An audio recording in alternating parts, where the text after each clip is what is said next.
അപ്പോ സിറിഞ്ച് പറഞ്ഞ പോലെ ഷാരി മാം സ്റ്റാർ മാജിക്കിന്റെ ഈ വേദിയിൽ ആദ്യമായിട്ട് എത്തുകയാണ്. അതിന്റെ ഒരു എക്സൈറ്റ്മെന്റ് നമുക്കുണ്ട്. സ്റ്റാർ മാജിക്കിൽ ഈ പുതുമയോടുകൂടി നമ്മൾ സ്റ്റാർട്ട് ചെയ്യാണ്. Welcome you ma'am to Star magic.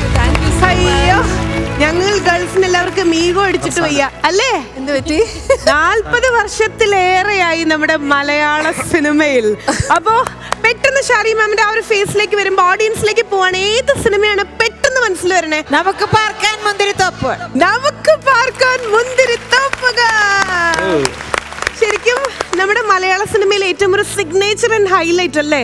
അപ്പം അത്രയും വലിയൊരു ബിഗ് ബാനറില് അങ്ങനെ ഒരു ഓഫർ വരുന്ന സമയത്ത് എന്തായിരുന്നു മനസ്സിൽ ടെൻഷൻ ഉണ്ടായിരുന്നു? അത് ആ ഒരു ഏജ് ആയതുകൊണ്ട് വളരെ കൂളായിരുന്നു. ആ ഏജിൽ എനിക്ക് ഒരു ടെൻഷനും ഇല്ല. പക്ഷെ അതുമാതിരി ഒരു ക്യാരക്ടർ എനിക്ക് കിട്ടുമോന്ന് ഞാൻ പ്രതീക്ഷിച്ചിട്ടേ ഇല്ല. ഫസ്റ്റ് പടം ദേശാടന കിളിക്ക് അറിയാറില്ല. അതിൽ എനിക്ക് ഒത്തിരി ചാലഞ്ചിങ് ആയിട്ടുള്ള ഒരു റോള് കിട്ടിയത്. അതിനുശേഷം പടങ്ങളില്ല. അത് ടോം ബോയ് ലുക്ക് അല്ലേ? അപ്പോൾ ഇത് ഫെമിലിയർ ആയിട്ട് അയ്യോ പാവം പെൺകുട്ടിയായിട്ട് അഭിനയിക്കാൻ വരുവോ ഇല്ലയോ എന്ന് ഒരു സംശയം ഉണ്ടായിരുന്നു. അതുകൊണ്ട് എനിക്ക് വേറെ ക്യാരക്ടേഴ്സ് കിട്ടിയില്ല. പിന്നെ പത്മരാജൻ സാറാണ് പിന്നെയും എനിക്ക് ആ അവസരം കൊടുത്തത്. And it was block buster hit. ആ ഒരു ഫിലിമിലാണ് ശരിക്കും സ്റ്റേറ്റ് അവാർഡ് മാമിനെ തേടിയെത്തത്. ശരിക്കും ബെസ്റ്റ് ആക്ട്രസ് എന്നുള്ള ടൈറ്റിൽ മലയാളീസ് എന്നുള്ള രീതിയിൽ നമ്മൾ ഭയങ്കര പ്രൗഡാണ് അല്ലേ? നമുക്ക് പാർക്കാൻ മുന്തിരിത്തോപ്പുകൾ. ശരിക്കും പ്രേക്ഷകരെ സംബന്ധിച്ചിടത്തോളം എല്ലാവരും ഒരേ ടൈറ്റിൽ തന്നെയാണ് വിളിച്ചിരുന്നത്. മലയാള സിനിമയിലെ പൂച്ചക്കണ്ണുള്ള നായിക എന്നുള്ളത്. അതായത് എല്ലാവരും ചോദിക്കും ഈ പൂച്ചക്കണ്ണിന്റെ ഏറ്റവും വലിയ കാര്യങ്ങളൊക്കെ ലൈക്ക് ഇന്നത്തെ കാലത്ത് എല്ലാവരും ഞാൻ ഇന്ന് അതുപോലെ വന്നിരിക്കുക. ഞാൻ ആദ്യത്തെ ഒരു ക്ലൂ ഒക്കെ കൊടുത്തു. ആ ക്ലൂവിലാണ് അല്ല ഈ പൂച്ചക്കണ്ണുള്ളത് കൊണ്ട് നമുക്ക് ലൈഫിൽ ഉണ്ടായിട്ടുള്ള അച്ചീവ്മെന്റ്സും അതുപോലെ തന്നെ നമുക്ക് ലൈക്ക് വന്നിട്ടുള്ള കുറച്ച് ദോഷങ്ങൾ ഉണ്ടാവില്ല. എലിയെ കണ്ടാൽ ദോഷമാണ്. എലിയെ കണ്ടാലോ? ശത്രുവാണല്ലോ പൂച്ചയും എലിയും. അയ്യോ, എടുത്തോണ്ട് പോടാ എന്നെ. പൂച്ച ഇവിടെ പ്രശ്നമാണ്. അതുണ്ട് പുള്ളിക്ക് പൂച്ച പേടിയാ. കണ്ടാ പിന്നെ പുലിമുരുകനെ മാതിരി ഉണ്ട്.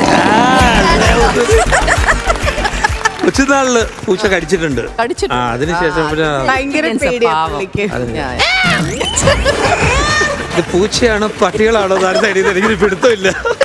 പ്രേക്ഷകർക്ക് അറിയാൻ ഇഷ്ടമുള്ള കുറച്ച് കാര്യങ്ങളായിരിക്കും. ഈ പൂച്ചക്കണ്ണുകൊണ്ട് ഒരുപാട് അച്ചീവ്മെന്റ്സ് ഉണ്ടായിരിക്കും. അതുപോലെ തന്നെ ചില സമയത്ത് ജസ്റ്റ് മിസ് എന്നുള്ള രീതിയിൽ കുറച്ച് ലൈക്ക് വിഷമങ്ങൾ ഉണ്ടായിട്ടില്ല? വിഷമങ്ങള് പിന്നെ എന്റെ സ്കൂൾ ഡേയ്സിൽ ഒത്തിരി വിഷമങ്ങൾ ഉണ്ടായിരുന്നു.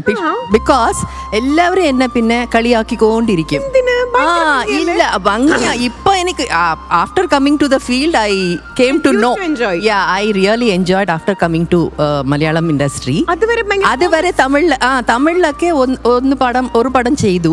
അതിൽ ആ ഡയറക്ടർ പറഞ്ഞു ഇല്ല ഈ കണ്ണ് നോക്കിയാൽ പിന്നെ കുറച്ച് നെഗറ്റീവ് ഷെയ്ഡൊക്കെ ഉള്ളത് മാതിരി, അതുകൊണ്ട് നിങ്ങൾ അത് ഭയങ്കര ഹോംലി ആയിട്ടുള്ള ഒരു ക്യാരക്ടറാണ്. അപ്പോൾ എന്നെ കൊണ്ട് ബ്ലാക്ക് ലെൻസ് വെപ്പിച്ചു.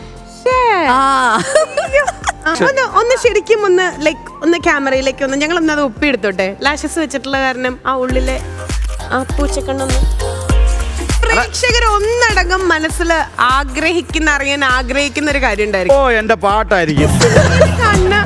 ഈ സിനിമയിൽ കാണുന്ന ഷാരി ഇത്ര വർഷങ്ങളായിട്ട് അന്നും ഇന്നും എങ്ങനെ ഒരുപോലെ ഇരിക്കണേ? ശരിയല്ലേ?